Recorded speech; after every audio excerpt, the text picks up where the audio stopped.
9:33 de la noche, estamos de regreso y ingresando a la última parte de Exitosa Te Escucha. Bueno, estamos en plena pandemia y desde el inicio en que se instaló el estado de emergencia en el país, desde el gobierno se avisoró que las clases presenciales ya no iban a seguir realizándose, dado que se decretó un confinamiento, ¿no? Entonces, el año escolar del 2020 se desarrolló de manera virtual, de manera remota. En este 2021 las clases continúan de tal manera. ¿Y qué pasa con los niños, con los más pequeños, con los que tienen 6 años o menos a 6 años, con los que están en el nivel inicial? ¿Es necesaria su participación, su presencia en las aulas? Los niños, por su naturaleza, necesitan explorar, necesitan jugar, necesitan reír, necesitan correr, necesitan el campo libre, ¿verdad? Y un encierro es una situación en la que estamos, de alguna manera, sin darnos cuenta, inconscientemente, quizá produciéndole algún daño emocional a los niños.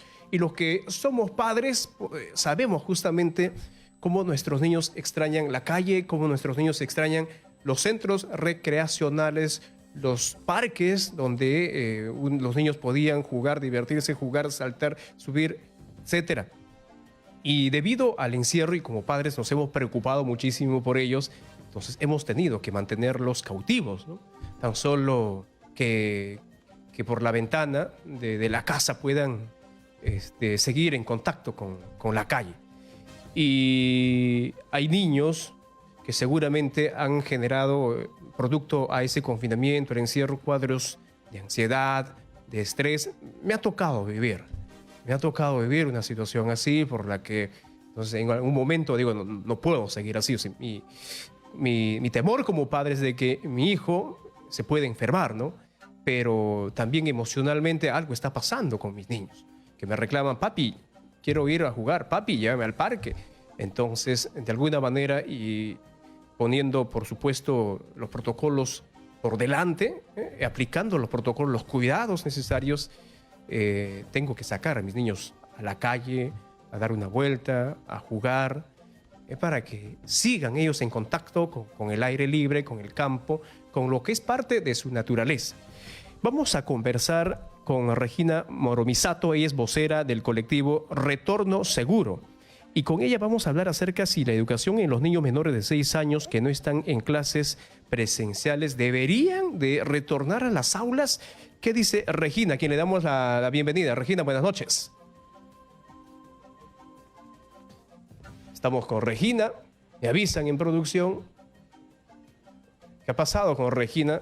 A ver, vamos a tratar de nuevamente enlazarnos con ella. Regina, ¿me estás escuchando? Sí, Jack, ¿Qué tal, te escucho. Buenas noches, Regina. Bienvenida al programa. ¿Qué tal, Jack? ¿Cómo estás? A ver, Regina.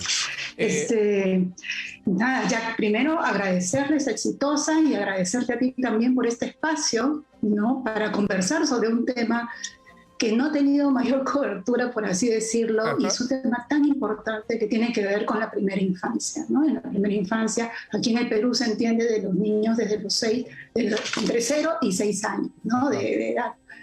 Y efectivamente, tú bien lo has graficado, ¿no? Bien lo has dicho, es el grupo de edad que más está sufriendo en este tema del confinamiento, ¿no? Y es por eso que hemos creado este colectivo Retorno Seguro, y faltó como el apellido, ¿no? Los niños pequeños primero. Ajá. Hoy en día tenemos dos hechos sobre la mesa. ¿Cómo ves la afectación, esa evaluación que ustedes han hecho como colectivo, la afectación a los niños de esta primera infancia que han podido ustedes detectar, Regina? Tú has tocado un tema importante, ¿no? Lo has dicho con claridad. El tema socioemocional es uno de los aspectos que más nos está preocupando. El niño carga algo que nosotros estamos llamando un efecto del doble estrés. ¿No? ¿A qué me refiero? los papás, lógicamente, muy preocupados, los adultos, muy estresados, con mucha ansiedad y depresión, cargan también no solamente su propia depresión, sino que también lo trasladan a los niños. Entonces, cuando decimos el efecto del doble estrés, es que el niño, por el tema del confinamiento, el encierro, tiene su propio estrés, pero encima carga el estrés también de sus padres, ¿no? Los estudios de la Dirección de Salud Mental del Ministerio de Salud, relacionado con UNICEF también, reportaban que de todos los niños y adolescentes atendidos, el 62% son niños menores de 5 años que están presentando un problema socioemocional. Por ejemplo, y esto no es una cifra baja, ¿no? Es una cifra que nos debe preocupar muchísimo. ¿Cómo se manifiestan esos problemas en los niños? Que nosotros como padres debemos de tener en cuenta, detectarlos y poder ayudarlos. Irritabilidad. Un niño que a veces nosotros vemos hace berrinche y decimos, está engreído. No, no está engreído. O sea, que ya su irritabilidad y su berrinche sobredimensiona algo que de pronto hubiera sido en un momento más normal, ¿no? Trastornos de sueño, pesadillas, amigos imaginarios, ¿no? Entonces, en fin, podemos nosotros enumerar una serie de comportamientos que se van observando, se van evidenciando a partir de este efecto del confinamiento, ¿no? Largo en los niños. Estamos hablando de más de un año ya. Claro, los niños que de pronto empiezan a morderse el dedo, a comerse las uñas. A morderse, ¿no? a tener movimientos muy rutinarios, ¿no? Muy repetitivos, el tema de ansiedad, ¿no? Hay un estudio bien interesante a raíz de lo que me estás diciendo, que lo hace la Universidad Católica con Cooperinfancia también, con la Fundación Baltasar Nicolás también, que es un estudio que cada 2 meses se levanta información de familias de niños menores de 6 años de todos los estratos socioeconómicos. Hay un dato bien importante que hay que tener en cuenta, que es que 8 de cada 10 cuidadores están manifestando 1 o 2 indicadores de ansiedad, ¿no? y de depresión. Y eso nosotros sabemos que tiene un efecto terrible sobre el desarrollo emocional de los niños pequeños. Ajá. Ahora, yo soy padre de un pequeño que bordea el 1 año y medio. Y tengo amigos, ¿no? que tienen sus hijos de 2 años, en la edad en la que ya empiezan a pronunciar, ¿no? En la que ya están hablando. No con claridad, pero ya hablan. La hoja del lenguaje. Pero muchos de ellos me preguntan, ¿no? O sea, como padres, oye, ¿cómo está tu hijo? Y muchos de ellos me dicen, lo que pasa es de que mi hijo ya pasó los 2 años y no habla. Bueno, dije, puede ser un caso fortuito. Pero de pronto escucho a otra amiga y me dice, mi hijo también. Escucho a otro colega y me dice, el mío también está en esa situación. Entonces me pongo a pensar, ¿acaso tendrá que ver el confinamiento? Es decir, todos esos meses que habrían sido de vital importancia para su óptimo desarrollo, que ha impedido, que ha puesto trabas justamente para que pueda desarrollarse en el habla en los pequeños. Es que hay que partir primero que el desarrollo del lenguaje. Todos los seres humanos venimos al mundo predispuestos a la comunicación, ¿no? Es algo que nos diferencia de los animales, por así decirlo. Pero este tema del desarrollo de la comunicación y el lenguaje es social, se basa en la interacción. A los niños les queda corto el espacio con papá y mamá. Si no tiene otros niños con quien interactuar, ¿no? Otros adultos fuera de este entorno nuclear, con quienes también expresarse, lógicamente que va a haber pues un déficit en el lenguaje, ¿no? Y el tema del déficit del lenguaje no solamente tiene que ver con que, mira, vamos después a estimularlo, no, sino que el tema del lenguaje jala procesos cognitivos en el futuro y sí es un predictor para el éxito escolar. Ajá. Y eso es importante también decirlo. Tú has tocado un tema, me parece ya sumamente importante y te agradezco la pregunta y te agradezco el comentario, porque también, ¿por qué nosotros creemos que la virtualidad no es el medio natural de aprendizaje de los niños? Las neurociencias nos están diciendo ya desde hace un buen tiempo, no solamente por el tema del COVID, que la exposición a las pantallas, una sobreexposición de niños menores de 5 años a las pantallas, ya deposita un déficit en el lenguaje. Y ese déficit en el lenguaje va a jalar que el niño vaya teniendo dificultades en el futuro de elaborar pensamientos más complejos. ¿Sí? El lenguaje es la expresión concreta del desarrollo cognitivo de los niños. Ya. ¿Y qué estamos en tal sentido, mi estimada Regina, haciendo con nuestros niños, ¿no? O sea, ¿en qué los estamos volviendo de pronto inconscientemente, ¿no? Manteniéndolos así por cuidado, por su salud, distanciándolos de otros niños, impidiéndoles a poder socializar, que es un factor fundamental para el desarrollo de la persona también. ¿Qué estamos haciendo? ¿En qué estamos convirtiendo a nuestros niños? Primero, antes de decirte qué cosa estamos convirtiendo a nuestros niños, y me gustan los comentarios que has tenido, porque los papás están intuyendo que algo está pasando con sus hijos, ¿sí? Yo te diría que es el miedo lo que nos paraliza. ¿No? Hoy sabemos más del COVID que hace un año atrás, ¿no? Cuando confinamos a los niños, la creencia que teníamos era que el niño se iba a contagiar en los centros y iba a llevar el virus a las casas, ¿no?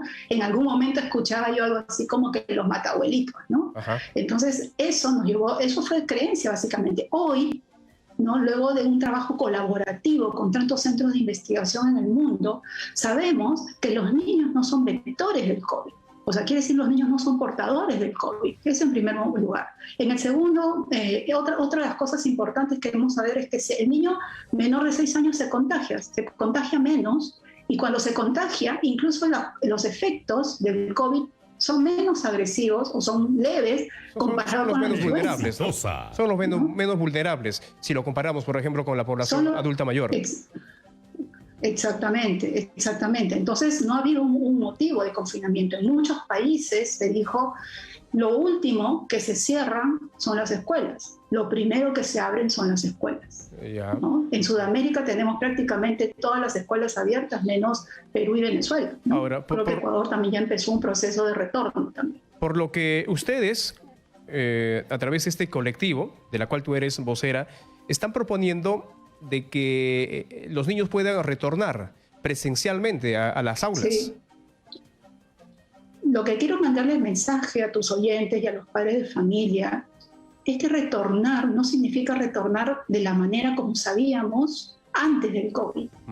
Estamos hablando de que se privilegie espacios de socialización. Pueden ser espacios por horas. No estamos hablando de jornadas completas. Estamos hablando de que los niños puedan ir 2 veces por semana durante 2 horas, ¿no? ¿Por qué? Porque también niños mayores de 2 años tienen que utilizar la mascarilla. 4 horas es imposible que aguanten la mascarilla, ¿no? Pero sí estamos hablando de generar algunos espacios donde puedan tener espacios sociales en grupos pequeños. Otros países han desarrollado con éxito la estrategia de las burbujas de protección, ¿no? Significa un maestro o alguien que va dirigiendo a los niños con un grupo máximo de 5 a 6 niños, ¿no? Y se desarrollan actividades de forma alternada o por horas, ¿no? Estamos hablando de un sistema híbrido, en este caso aún. ¿Por qué? Porque todavía tenemos que seguir en un contexto en el cual todavía tenemos que ir controlando un poquito el tema del contagio, ¿no? Lo otro que también es importante, y es una apuesta también del colectivo, es que ya también la ciencia te está diciendo que hay 4 cosas fundamentales y básicas que lo viene diciendo el Ministerio de Salud, ¿no? Uno, en la medida que nos pongamos las mascarillas y nos pongamos correctamente las mascarillas, sobre todo los adultos, que somos los portadores realmente y los transmisores del COVID, ¿no? Es una medida, digamos, por excelencia que tenemos que tener para evitar el contagio. Segundo, los espacios ventilados. Y tú hablabas de los parques y los espacios públicos. Es un buen espacio para desarrollar actividades de interacción con los niños, porque son buenos espacios también. Y los centros que tengan las medidas de bioseguridad también van a ser buenos espacios y espacios seguros para la socialización de los niños. El tercero es la desinfección constante de las manos, ¿no? Y el cuarto es el distanciamiento social. Una de las grandes preguntas que hacen tanto maestros como padres es: ¿pero los niños van a poder respetar las medidas de bioseguridad? Sí, bueno, déjenme decirles que sí. Que a veces son los niños más exigentes. No sé si a ti te pasa, que cuando vas a sacar a tu hijo en la calle, el primero que te dice: papá, mascarilla, ¿no? Sí, ¿sí o no? Sí, eso es verdad. Y es que adoptan las costumbres y actitudes precisamente que tiene que ver con el comportamiento de nosotros, ¿no? Los padres. Entonces, sí, es verdad, me pasa. Mascarilla, son lo primero que te exigen para salir a la calle. Ahora, pero si bien es cierto, se propone ustedes desde este colectivo al retorno presencialmente de las clases, ya sea respetando protocolos y con aforos reducidos, pero se han puesto a pensar en los maestros. Ahora, ellos ya dejan de ser esa población menos vulnerable. O sea, no sabemos cómo podría resultar en los profesores si de pronto resultan ellos contagiados, dado que todavía no sabemos cuándo van a vacunar a los maestros en el país. Ya. Antes de ir a esa pregunta, creo que es importante remarcar aquí 4 principios importantes que compartimos con el Ministerio de Educación. Uno es que este retorno, hemos hablado que debe ser seguro, que debe cumplir las medidas de bioseguridad, ¿no? Y eso ya está establecido, ya sabemos del principio lo que ha hecho el Ministerio de Salud. Segundo, debe ser gradual, de poco en poco. No estamos diciendo que el día de mañana se regresa y todos regresan, no, es gradual. Yeah. Entonces lo que le estamos pidiendo incluso al gobierno es poder empezar a hacer pilotaje, sobre todo en zonas urbanas. Ya los rurales han ido empezando, pero la realidad en la zona urbana es totalmente distinta a la zona rural es totalmente distinta a la zona urbana. Y la zona urbana termina siendo el gran desafío aquí. Tercero, debe ser flexible, es lo que te decía. No estamos pensando en jornadas de 4 horas, 5 días a la semana, estamos pensando en 2 veces por semana, en espacio de 2 horas, para que los niños puedan, sobre todo, privilegiar el tema del estado socioemocional en los niños, ¿sí? Y la interacción para detonar lenguaje. Y el último, sobre todo, que es bien importante, es que sea voluntario. O sea, no puedes obligar a una familia y tampoco puedes obligar a un maestro a ir de pronto a la fase presencial.